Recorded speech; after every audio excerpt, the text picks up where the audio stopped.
नमस्कार, स्वागत है आपका न्यूज बुलेटिन में और मैं हूं आपके साथ सपना पांडे। बुलेटिन की शुरुआत से पहले एक नजर इस वक्त की हेडलाइंस पर।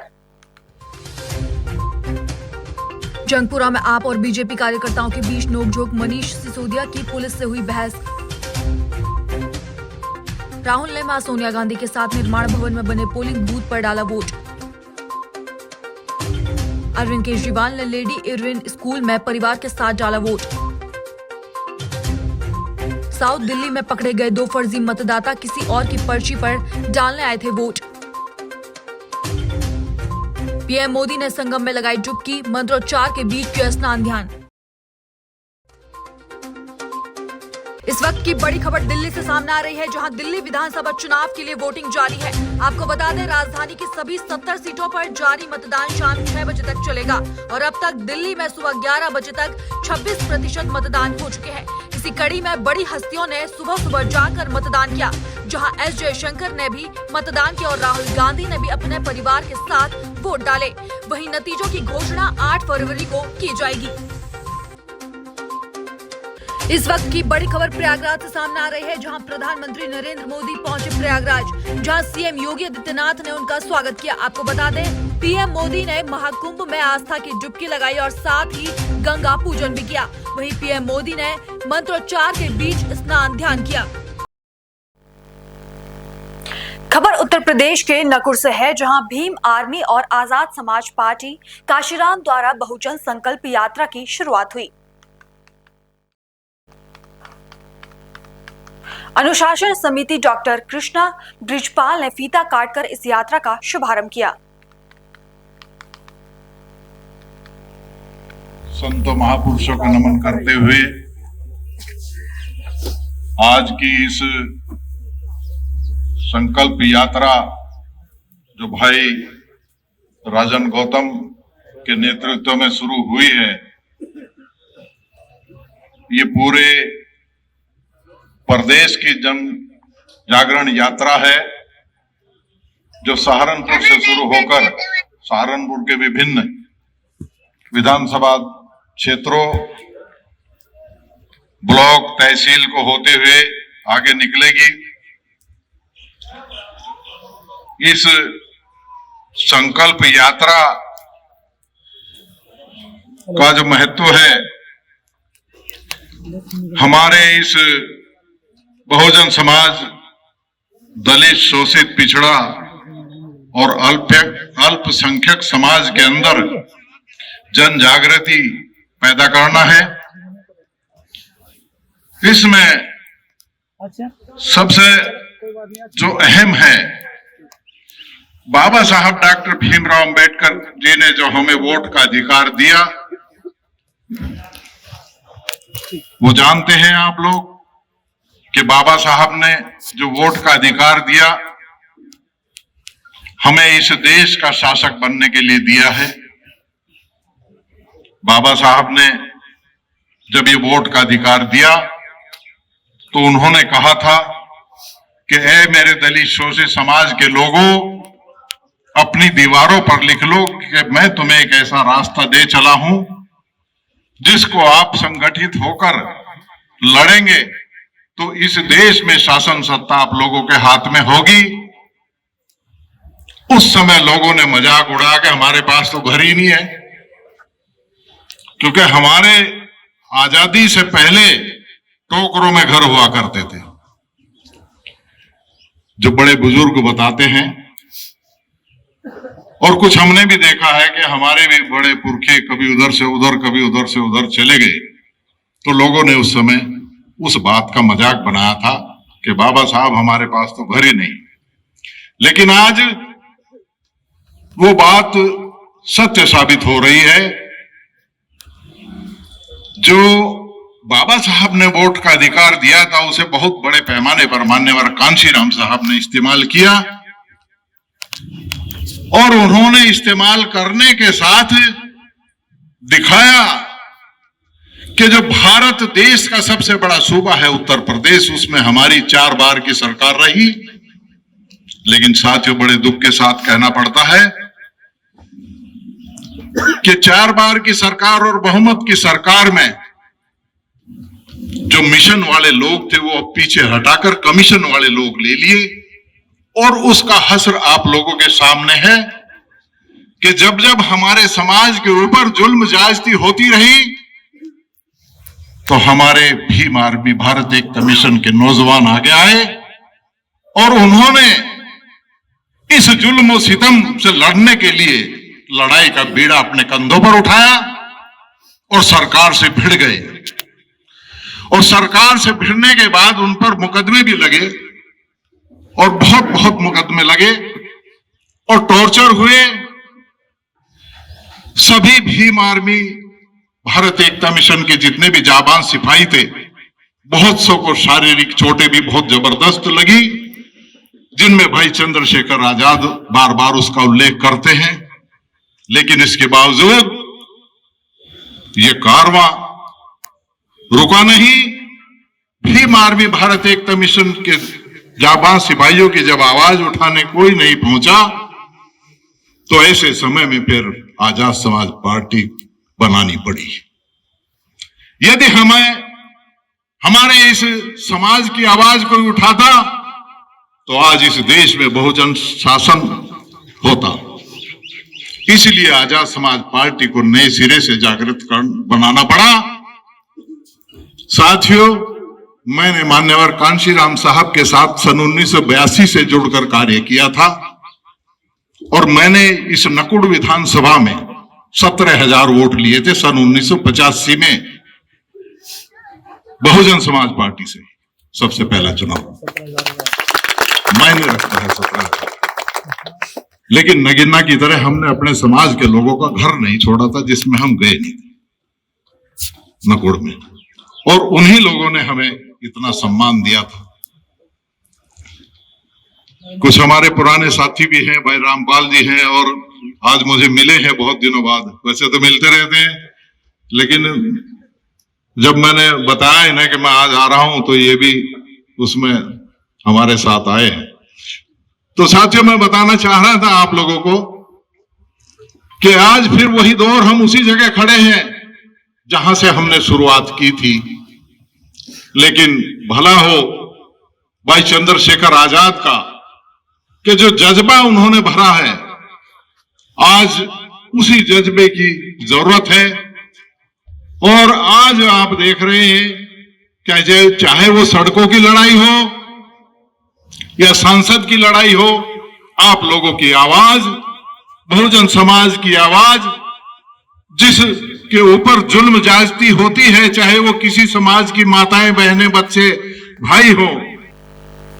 अगली खबर उत्तराखंड की राजधानी देहरादून से है, जहां 4 फरवरी को पुलिस लाइन देहरादून में यूसीसी पर जानकारी हेतु कार्यशाला का आयोजन किया गया।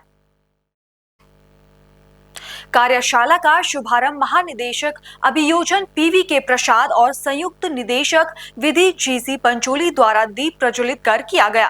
कार्यशाला के दौरान विधि विशेषज्ञों द्वारा उपस्थित लोगों को शादी, तलाक, उत्तराधिकारी व अन्य मुद्दों से संबंधित मामलों में यूसीसी में किए गए प्रावधानों के संबंध में विस्तृत जानकारी दी गई। अगली खबर मध्य प्रदेश के दमोह से है, जहां भगवती मानव कल्याण संगठन शाखा जबेरा के कार्यकर्ताओं ने पुलिस को अवैध शराब के बारे में जानकारी दी।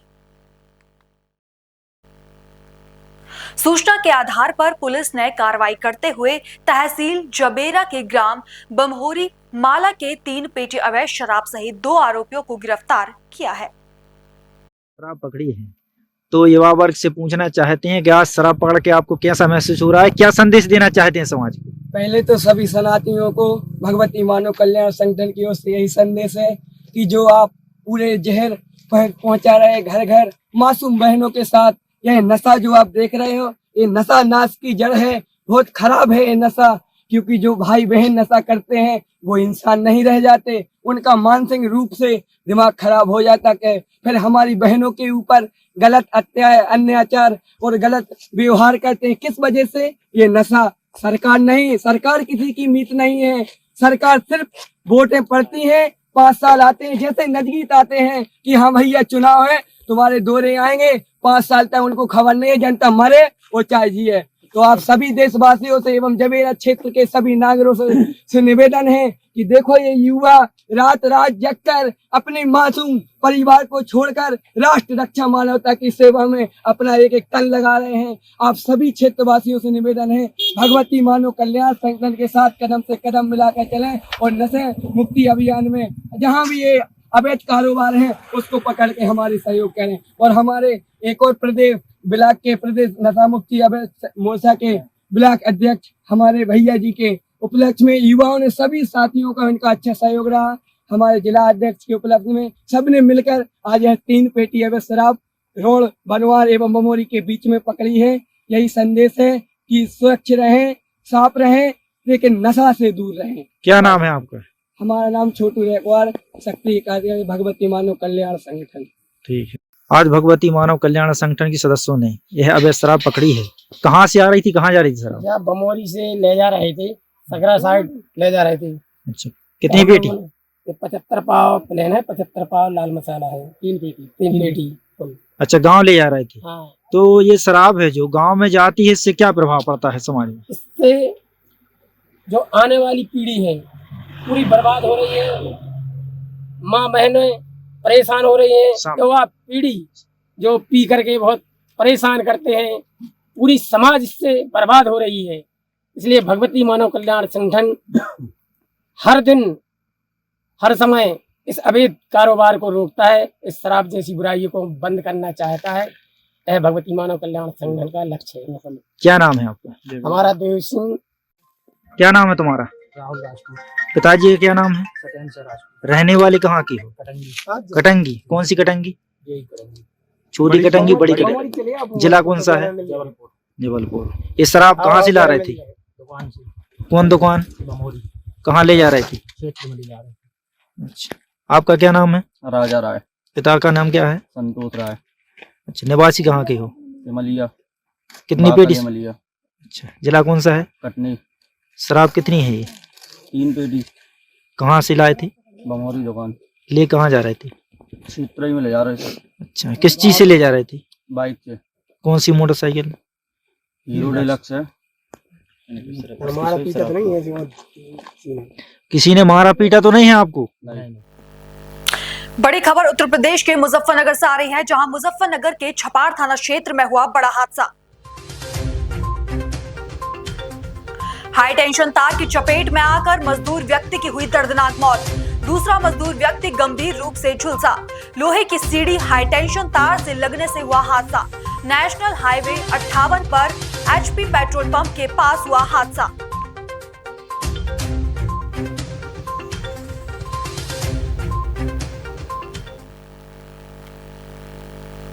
खबरों का सिलसिला आगे भी जारी है, लेकिन फिलहाल लेते हैं एक छोटा सा ब्रेक।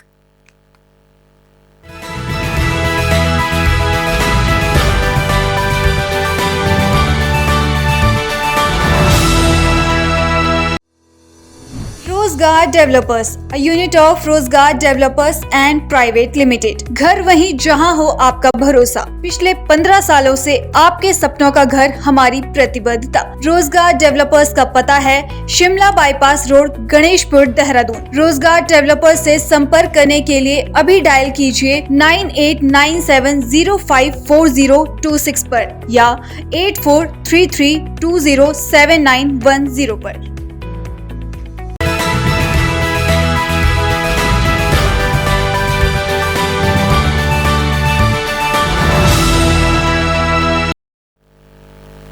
ब्रेक के बाद आपका फिर से स्वागत है। अगली खबर उत्तराखंड के हरिद्वार से है, जहां एसएसपी हरिद्वार के निर्देश पर सीओ ट्रैफिक राकेश रावत के नेतृत्व में ट्रैफिक पुलिस व सीपीयू द्वारा जेवी पब्लिक स्कूल खड़खड़ी हरिद्वार के छात्र छात्राओं के साथ स्कूल परिसर से हर की पौड़ी तक यातायात जागरूकता रैली निकाली गई। छात्र छात्राओं ने बैनर व तख्तियों के माध्यम से लोगों को जागरूक किया और यातायात जागरूकता संबंध नारे लगाए।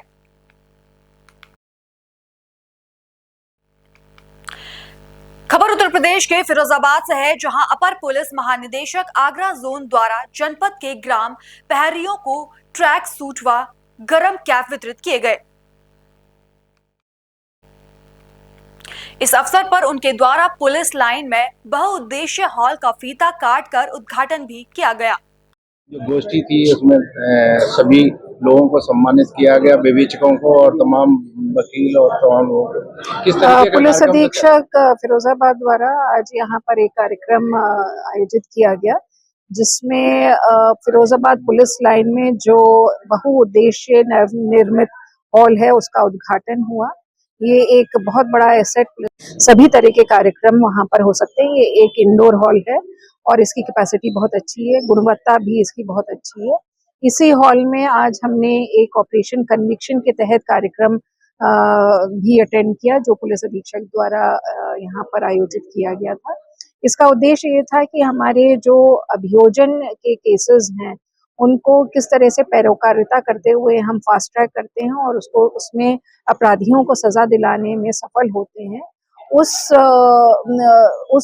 प्रोसेस में जो भी हमारे विवेचक हैं, चाहे वो हमारे पैरोकार हैं, कोर्ट मुहर्रिर हैं, अभियोजक हैं, डीजीसी क्रिमिनल हैं, जॉइंट डायरेक्टर अभियोजन हैं, उन सभी को सम्मानित किया गया और जो उनके द्वारा विभिन्न तरीके से प्रोसिक्यूशन को एक नया आयाम दिया गया, एक नई गति दी गई, जिसके कारण फास्ट ट्रैक होकर अपराधियों को सजा मिली, उसको रिकॉग्नाइज करते हुए हमने उनको प्रशस्ति पत्र भी दिया। और ये पूरे आगरा जोन में पहला जनपद था जिसमें इस तरह का एक कार्यक्रम हुआ, जो अपने आप में बहुत अनोखा है। अभी इस प्रांगण में हम चौकीदारों से भेंटवार्ता कर रहे हैं और सभी चौकीदार जो फिरोजाबाद जनपद के हैं उनको एक ट्रैक सूट प्रदान किया गया है, जिसमें फिरोजाबाद पुलिस ग्राम प्रहरी छपा हुआ है, जिसके कारण इनको अपनी ड्यूटी करने में और सहूलियत होगी।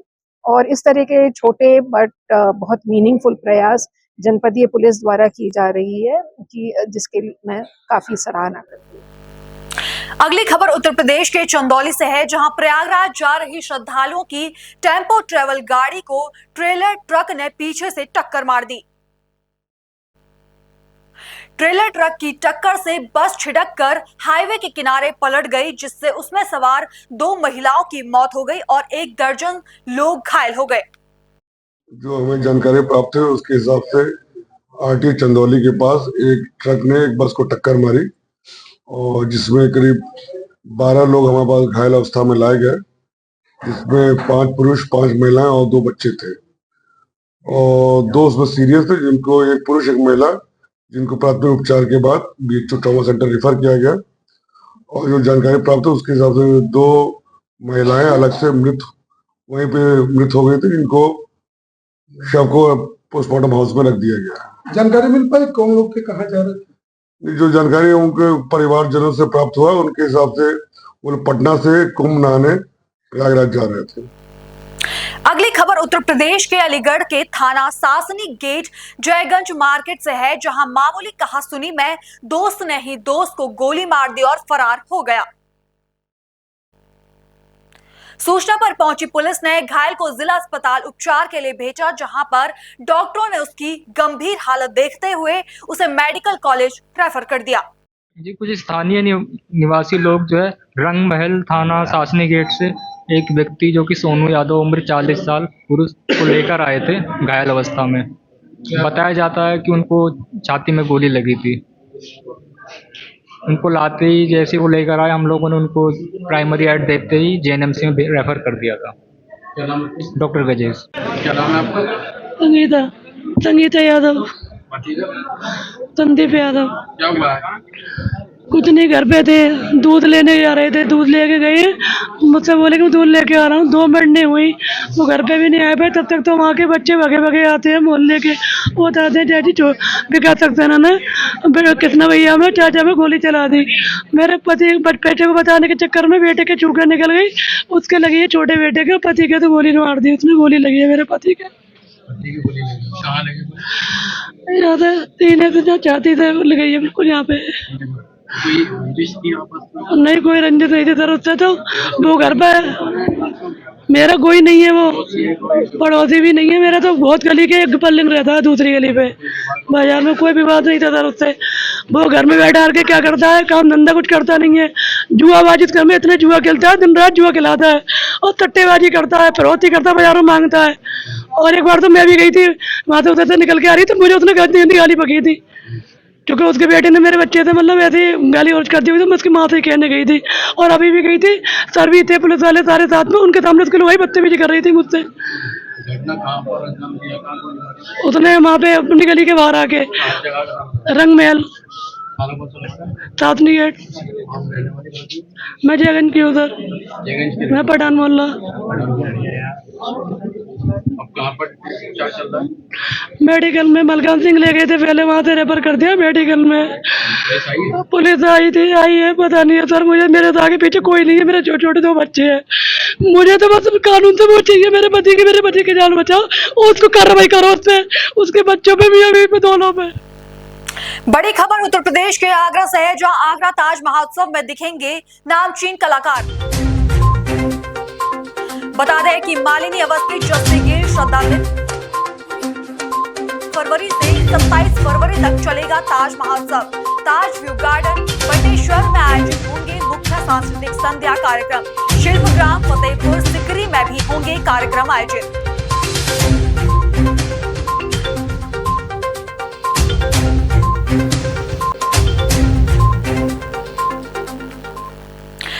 अगली खबर कर्नाटक के हुबली से है, जहां मंत्री संतोष लाड ने मीडिया से बात करते हुए कहा कि अगर रामुलु साथ आते तो मैं व्यक्तिगत रूप से उनका स्वागत करूंगा। भाजपा के अंदर बदलाव की चर्चा चल रही है, पर किसी में मोदी के खिलाफ बोलने का साहस नहीं है। ಸುಮಾರು ಇರತಕ್ಕಂಥ ಸರ್ವೆ ಪ್ರಕಾರ ಸುಮಾರು 5ರಿಂದ 10 ಸೀಟ್ ಗೆಲ್ತಕ್ಕಂಥ ಸಾಧ್ಯತೆ ಇದೆ ಅಂತ ಕಾಣ್ತಾ ಇದೆ. ಅದರ ಜೊತೆಗೆ ಆಪ್ ಇರತಕ್ಕಂಥದ್ದು ಮೊದಲನೇ ಸ್ಥಾನದಲ್ಲಿದೆ, 2ನೇ ಸ್ಥಾನದಲ್ಲಿ BJP ಇದೆ ಅಂತ ಇರತಕ್ಕಂಥ ವರದಿ. ಸೊ ಇಷ್ಟು ನನಗಿರ್ತಕ್ಕಂಥದ್ದು ಮಾಹಿತಿ ಇದೆ ಡೆಲ್ಲಿ ಬಗ್ಗೆ. ಯಾಕೆ ತಮ್ಮ ಪಕ್ಷ ಹಿನ್ನಡೆ ಆಯಿತು? ಇದೆ, ಎಲ್ಲೆಲ್ಲಿ ರೀಜನಲ್ ಪಾರ್ಟಿ ಸ್ಟ್ರಾಂಗ್ ಆಗಿ ಬೆಳೆದಿದ್ದಾವೆ ನಮಗೆ ಹಿನ್ನಡೆ ಇದೆ. ಇನ್ನು ರಾಹುಲ್ ಗಾಂಧಿ ಅವರ ಫಿಲಾಸಫಿ, ರಾಹುಲ್ ಗಾಂಧಿಯನ್ನು ಇನ್ನೂ ದೇಶ ಜನ ಅರ್ಥ ಮಾಡ್ಕೊಂಡಿಲ್ಲ ಅಂತ ನಾನು ಭಾವಿಸ್ತಾ ಇದ್ದೀನಿ. ಅವ್ರು ಇನ್ ಟೋಟ್ಯಾಲಿಟಿ ಇನ್ನು ನಮ್ಮ ಕೆಲವು ಸ್ಟೇಟ್ಗಳಲ್ಲಿ ನಾವು ಇನ್ನೂ ಬೆಳಿಬೇಕಂತಕ್ಕಂಥ ಅವ್ರ ಪ್ರಯತ್ನ ಮಾಡ್ತಾ ಇದ್ದಾರೆ. ಅದಕ್ಕೆ ಪಕ್ಷದ ಎಲ್ಲ ಮುಖಂಡರುಗಳು ಆಮೇಲೆ ಕಾರ್ಯಕರ್ತರು ಅವ್ರ ಫಿಲಾಸಫಿನ ಜನಕ್ಕೆ ಮುಟ್ಟಿಸ್ತಕ್ಕಂಥ ಕೆಲಸ ನಾವಿನ್ನೂ ಮಾಡ್ತಾ ಇಲ್ಲ ಅಂತ ನನ್ನ ವೈಯಕ್ತಿಕ ಅಭಿಪ್ರಾಯ. ಅಲ್ಲ, ಜನ ಒಪ್ತಾ ಇಲ್ಲ ಅಂತ ನಾವು ಒಯ್ಯಬೇಕಲ್ಲ. ಅವ್ರ ಫಿಲಾಸಫಿ ಏನಿದೆ, ಅವ್ರು ಮಾತನಾಡ್ತಕ್ಕಂಥ ಮಾತು ಮೊನ್ನೆ ಪಾರ್ಲಿಮೆಂಟಲ್ಲಿ ಕೇಳಿಸ್ಕೊಳಿತು. ವಾಟ್ ಈಸ್ ಈ ಸ್ಪೋಕನ್ ಅಬೌಟ್ ಫ್ಯೂಚರ್ ಜನ್ರೇಷನ್ ಅಂತ ಭಾಳ ಉತ್ತಮವಾಗಿ ಮಾತನಾಡಿದ್ದಾರೆ. ಅದನ್ನು ತೋರಿಸೋರು ಯಾರು? ಮಂಗಳಾರತಿ 24 ತಾಸು ತೋರಿಸಿ ಯಾವುದು EV ಬಗ್ಗೆ ಮುಂದೆ ಫ್ಯೂಚರಿಸ್ಟಿಕ್ ಹೆಂಗಿರಬೇಕು, ಆಮೇಲೆ ನಾವು ಯಾಕೆ ಡೆವಲಪ್ ಆಗ್ತಾಯಿಲ್ಲ ಅಂಥೇಳಿ ಅದ್ಭುತವಾಗಿ ಮಾತನಾಡಿದ್ದಾರೆ. ಅಂದರೆ ನಮ್ಮ ಕಂಟ್ರಿನಲ್ಲಿ ಡಾಟಾಬೇಸ್ ಇರ್ತಕ್ಕಂಥ ಡಾಟಾಬೇಸ್ ಕಂಟ್ರಿ ಆಗಬೇಕು. ಆಮೇಲೆ AI ಯಾವ ರೀತಿ ಮುಂದೆ ನಮಗೆ ಪ್ರೋತ್ಸಾಹ ಸಿಗುತ್ತೆ, ಯುವಕರಿಗೆ ಯಾವ ರೀತಿ ಪ್ರೋತ್ಸಾಹ ಸಿಗುತ್ತೆ ಅಂಥೇಳಿ ಭಾಳ ಅದ್ಭುತವಾಗಿ ಒಂದು 20 ನಿಮಿಷ ಮಾತಾಡಿದ್ದಾರೆ. ಅದ್ರ ಬಗ್ಗೆ ಇಲ್ಲಿ ಚರ್ಚೆ ಇಲ್ಲಲ್ಲ, ಅದ್ರ ಬಗ್ಗೆ ಎಲ್ಲ ಚರ್ಚೆ ಇದೆಯಾ? ಫಂಡಮೆಂಟಲ್ ಇಶ್ಯೂಸ್ ಇವತ್ತು ಈ ದೇಶದ ಪರಿಸ್ಥಿತಿ, ಇವತ್ತು BJP ಅವ್ರ ಜೊತೆ ನಾವು ಬೇಕಾದ್ರೆ ಚರ್ಚೆ ಮಾಡಿ ನೋಡ್ರಿ. ಇವತ್ತು AI ಯಾವ ಲೆವೆಲ್ದಾಗಿದ್ದೀವಿ ನಾವು? ಆರ್ಟಿಫಿಷಿಯಲ್ ಇಂಟೆಲಿಜೆನ್ಸಿ ಇವತ್ತು ಚೈನಾಗೆ ಹೋಲಿಸ್ಕೊಂಡು ನಾವು ನೋಡೋಕ್ಕೆ ಆಗೋದಿಲ್ಲ. ಕಳೆದ 10 ವರ್ಷದಿಂದ ಚೈನಾ ಏನೂ ಇರಲಿಲ್ಲ. ಇವತ್ತು 10 ವರ್ಷದಲ್ಲಿ ಚೈನಾ ರೀತಿ ಯಾಕೆ ದೊಡ್ಡ ಪ್ರಮಾಣದ ಸಾಧನೆ ಯಾಕೆ ಮಾಡ್ತು? फिलहाल बुलेटिन में इतना ही। देश और दुनिया की तमाम खबरें देखने के लिए बने रहिए पल्स 24 न्यूज के साथ। नमस्कार।